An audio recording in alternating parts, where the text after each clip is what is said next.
నమస్తే, welcome to our channel. నేను సిరి. BJP అధిష్టానం చిరంజీవి గారికి ఒక బంపర్ ఆఫర్ ఇస్తున్నారు. అలాగే ముద్రగడ పద్మనాభం గారికి కూడా ఒక ఆఫర్ ఇస్తున్నట్టు తెలుస్తుంది. ఇంతకీ ఇది అయితే మనకి జనసేన అధినేత మన పవన్ కళ్యాణ్కి ఇంకా టీడీపీ అధినేత చంద్రబాబు గారికి షాక్. ఈ అంశాన్ని చర్చించడానికి మనతో పాటు ఉన్నారు ప్రముఖ సీనియర్ జర్నలిస్ట్ డివిఎస్ గారు. నమస్కారం సార్. నమస్తే సార్. ఇప్పుడు చూస్తున్నట్టయితే బీజేపీ అధిష్టానం మన చిరంజీవి గారికి ఒక బంపర్ ఆఫర్ ఇచ్చారు. అలాగే ముద్రగడ పద్మనాభం గారికి కూడా ఒక ఆఫర్ ఇచ్చారని చెప్పి తెలుస్తుంది. సో అసలు ఏంటి సార్ ఆఫర్ ఏంటి, అసలు వాళ్ళు స్వీకరిస్తారా లేదా, ఎలా చూడాలి సార్ ఇది? ఆంధ్రప్రదేశ్ పైన బీజేపీ ఎత్తుగడలు, కేంద్రంలో బీజేపీ పెద్దలు ఆంధ్రప్రదేశ్ రాజకీయంతో ఏ విధంగా బెనిఫిట్ పొందాలనుకుంటున్నారు, ఇక్కడ గెలిచే పార్టీ బీజేపీకి మద్దతు ఇస్తుంది అనేది తెలిసి కూడా ఇటు తెలుగుదేశం కావచ్చు, నెక్స్ట్ ఇటు వైఎస్ఆర్ కాంగ్రెస్ కావచ్చు, ఎవరు గెలిచినా కూడా వీళ్ళ రాష్ట్రాలకే పరిమితం. కేంద్రంలో వీళ్ళు జోక్యం చేసుకోరు. కేంద్రంలో ఏ ప్రభుత్వం వచ్చినా రాష్ట్ర లబ్ధి కోసం ఆ ప్రభుత్వానికి సహకారం ఇస్తారు అనేది మనకు తెలిసిందే. ఇలాంటి పరిస్థితుల్లో బీజేపీ తెలుగుదేశం జనసేన పొత్తులో చేరదా అని అనుకుంటున్నప్పుడు ఇప్పుడు హఠాత్తుగా ఇవి వచ్చాయి. ఇది నువ్వు చెప్పింది, పద్మవిభూషణ్ ప్రకటించారు ఆల్రెడీ చిరంజీవికి. హ్యాపీ, ఎందుకంటే మెగాస్టార్గా ఆయన మరి తన ముద్ర తెలుగు ఫిలిం ఇండస్ట్రీ మీద చూపించాడు. ఎన్టీఆర్, ఏఎన్ఆర్ తర్వాత మళ్ళీ ఆ స్థాయిలో చిరంజీవి మూడో కన్నుగా ఉన్నప్పుడు ఆయనకి పద్మవిభూషణ్ ఇచ్చినందుకు ప్రతి తెలుగువాడు ఆనందించారు. ఇప్పుడు ఆయనకు మళ్ళా ఇంకో బంపర్ ఆఫర్ ఆయనకే. ఏంటి? రాజ్యసభ సీట్. అంటే ఆల్రెడీ గతంలో ఆయన రాజ్యసభ సభ్యులు, కాంగ్రెస్ పార్టీ తరఫున కేంద్ర మంత్రిగా పనిచేశారు. ఇప్పుడు బీజేపీ ఆయన రాజ్యసభ సభ్యుడిగా ఎలా చేస్తోంది? ఆయన ప్రతిభ, సినీ నటుడుగా ఆయనకు ఉన్నటువంటి గుర్తింపుని బీజేపీ క్యాష్ చేసుకునే ప్రయత్నమా, ఎన్నికల్లో లబ్ధి పొందే ప్రయత్నమా, లేదు పవన్ కళ్యాణ్ తన మిత్రపక్షం కాబట్టి బీజేపీకి పవన్ కళ్యాణ్ని మరి మెప్పించడం కోసం వాళ్ళ అన్నయ్యకి ఇస్తున్నారా? ఇక్కడ తెలుగుదేశం జనసేన పొత్తు భగ్నం కావాలనేది జగన్మోహన్ రెడ్డి కోరిక. తెలుగుదేశం జనసేన పొత్తు ఇవాళ ప్రభంజనంగా మారి జగన్మోహన్ రెడ్డి పార్టీకి అది ఒక పెద్ద గుదిబండి అయింది.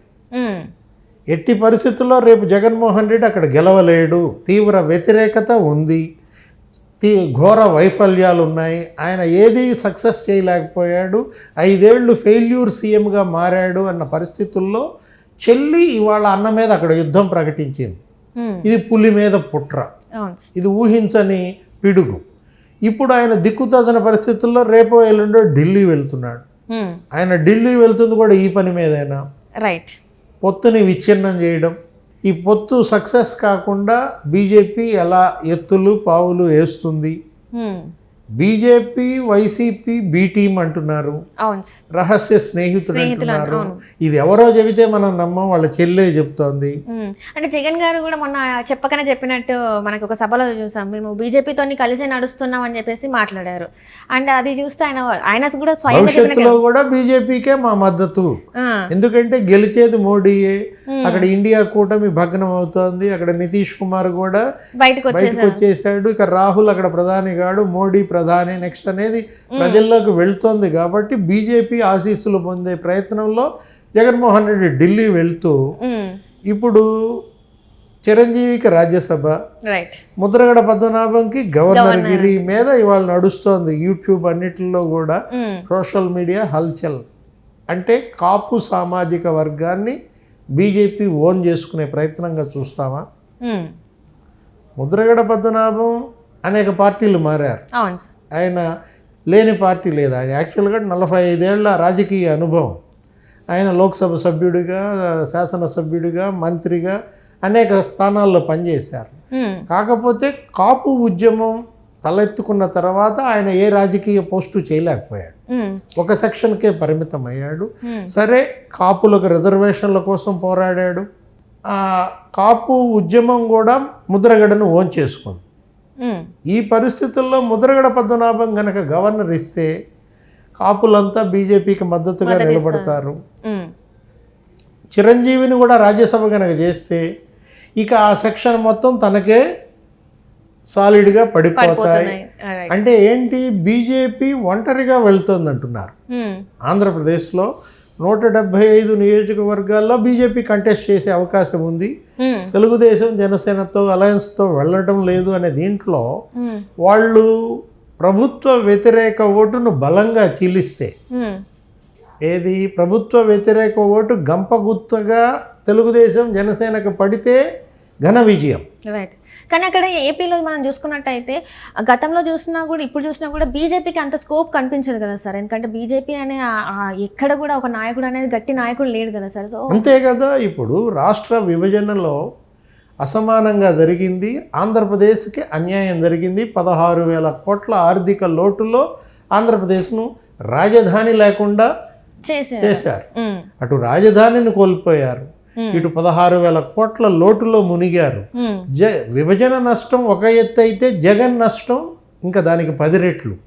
5 ఏళ్ల జగన్మోహన్ రెడ్డి పాలన విభజన నష్టాలను భర్తీ చేయకపోగా ఇంకా ఆంధ్రప్రదేశ్ని అధపాతాళానికి నెట్టేసింది. ఏది, పెట్టుబడులన్నీ పారిపోయాయి, కంపెనీలంతా వెళ్ళిపోయారు, నిరుద్యోగం పెరిగిపోయింది. ఇప్పుడు జగన్మోహన్ రెడ్డి వైఫల్యాలు ఇవాళ ప్రజల ముందు నిలబడ్డాడు. జగన్ అతన్ని గెలిపించే పరిస్థితి లేదు. ఇప్పుడు ప్రధాన దోషిగా గతంలో కాంగ్రెస్ను చూశారు. రాష్ట్ర విభజనకు ప్రధాన దోషి కాంగ్రెస్ కాబట్టి దాన్ని శిక్షించారు. 40% ఓట్ బ్యాంక్ ఉండాల్సిన కాంగ్రెస్ ఏమైపోయింది, 3% పడిపోయింది, 2% కూడా పడిపోయింది. అవును సార్, 2 ఎన్నికల్లో.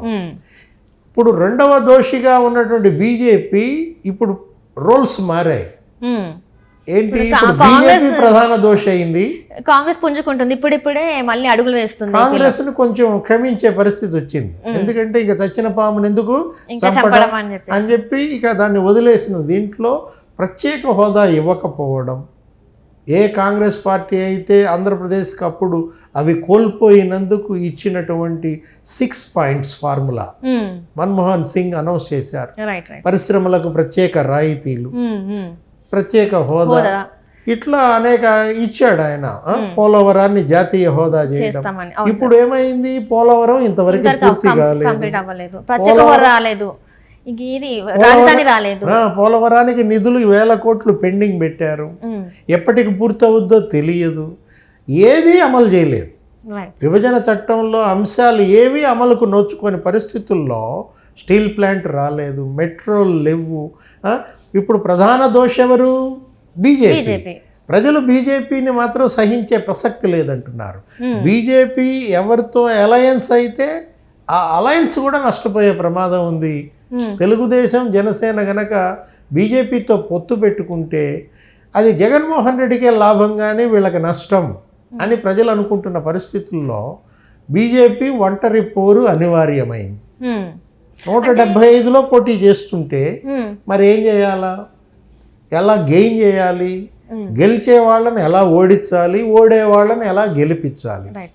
అంటే పవన్ కళ్యాణ్ గారు చెప్పారు కదా, మేము బీజేపీతో పొత్తుల్లోనే ఉన్నామని చెప్పి, కేంద్రంలోనేమో బీజేపీతో ఉన్నాం, ఇక్కడ రాష్ట్రంలోనేమో టీడీపీతో ఉన్నామని చెప్పారు కదా సార్. మరి ఇది ఎలా చూసుకోవాలి సార్? మరి తెలుగుదేశం పార్టీ మీద అక్కడ కార్యకర్తలు నాయకుల ఒత్తిడి ఏంటంటే అసలు ఒంటరిగా పోటీ చేయండి, జనసేన అసలు ఈ పొత్తులేమీ వద్దు, చంద్రబాబుని అరెస్ట్ చేశారు, 53 రోజులు జైల్లో పెట్టారు, ఇంతకన్నా నష్టం ఏం చేస్తారు, చేయాల్సిన నష్టం చేశారు, తుమి తేల్చుకుందాం, సానుభూతి వెల్లువెత్తుతుంది, 100 సీట్లలో మనం గెలుస్తాం కాబట్టి ఒంటరిగా వెళ్ళమని వాళ్ళ యొక్క ఒత్తిడి.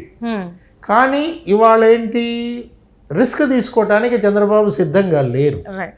ఎందుకని, వాళ్ళందరినీ కలుపుకుపోతే తప్ప అక్కడ రాక్షసుడితో యుద్ధం చేయలేము అని గ్రహించి ఆయన ఏంటి, జనసేనతో పొత్తు పెట్టుకోవాలని చూశారు. ప్రజలు, కార్యకర్తలు, పార్టీ కూడా ఆమోదించింది. 2 పార్టీల అలయన్స్ అయి ఇప్పటికి 5 నెలలు చక్కగా వాళ్ళిద్దరి మధ్య పొత్తు బాగా కాంక్రీట్ అయింది. గ్రామ స్థాయి నుంచి రాష్ట్ర స్థాయి వరకు ఇవాళ వాళ్ళ మీటింగుల్లో వీళ్ళ జెండాలు, వీళ్ళ మీటింగుల్లో వాళ్ళ జెండాలు, తెలుగుదేశం జనసేన మంచిగా నడుస్తోంది ప్రయాణం. ఇప్పుడు ఈ పొత్తు వల్ల 140 సీట్లలో గెలుస్తారు అని వచ్చేసింది. అంటే అంత బలంగా ప్రభంజనంగా మారిన పరిస్థితుల్లో బీజేపీ కనుక ఈ రెండింటి మధ్యలో కూర్చుందనుకో, ఈ పొత్తులో చేరిందనుకో లాభపడేదే కానీ 140 సీట్ల నుంచి అది కాస్త మళ్ళీ డౌన్ఫాల్. Right right right. ఎందుకంటే వీళ్ళిద్దరి మీద అభిమానం కన్నా ఆంధ్రప్రదేశ్ ప్రజలకు బీజేపీ మీద కక్ష అంత తీవ్రంగా ఉంది. రైట్. బీజేపీని క్షమించే ప్రసక్తే లేదంటున్నప్పుడు బీజేపీతో పొత్తు వల్ల అటు చంద్రబాబు పవన్ కళ్యాణ్ కూడా మూల్యం చెల్లించాల్సి రావచ్చు. అది మళ్ళా జగన్మోహన్ రెడ్డికి లాభం చేకూర్చే అవకాశం ఉంది. ఓతికాడ గుంట నక్కలాగా అతను ఎదురెదురు చూస్తున్నాడు. పొత్తు భగ్నం కావాలా, ఆ కాపుల ఓట్లు చీలిపోవాలా, తెలుగుదేశం జనసేన సంస్థాగతంగా బలహీనపడాలా, ఇది జగన్మోహన్ రెడ్డి టక్కుటమార గోకర్ణ గజకర్ణ విద్యలు. ఇప్పుడు ఆ విద్యల్లో భాగమే బీజేపీ వ్యూహం.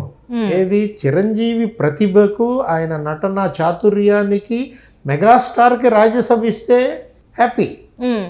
రాజకీయ లాభాల కోసం పద్మ పురస్కారాలను ఈ పోస్టులను వాడుకోకూడదు. ఇక్కడ జరుగుతోంది ఏంటి, మోడీ పాలనలో బీజేపీ హయాంలో అవార్డులు ఇచ్చినా దాంట్లో నాకేంటి రాజకీయ లాభం, రాజ్యసభ పోస్టులు ఇచ్చినా దాంట్లో నాకేంటి రాజకీయ లాభం, ఇలా చూస్తున్నారు. ఇది దురదృష్టం అన్నమాట. Right. Thank you so much sir, మీరు మా స్టూడియోకి వచ్చినందుకు ధన్యవాదాలు సార్. నమస్తే.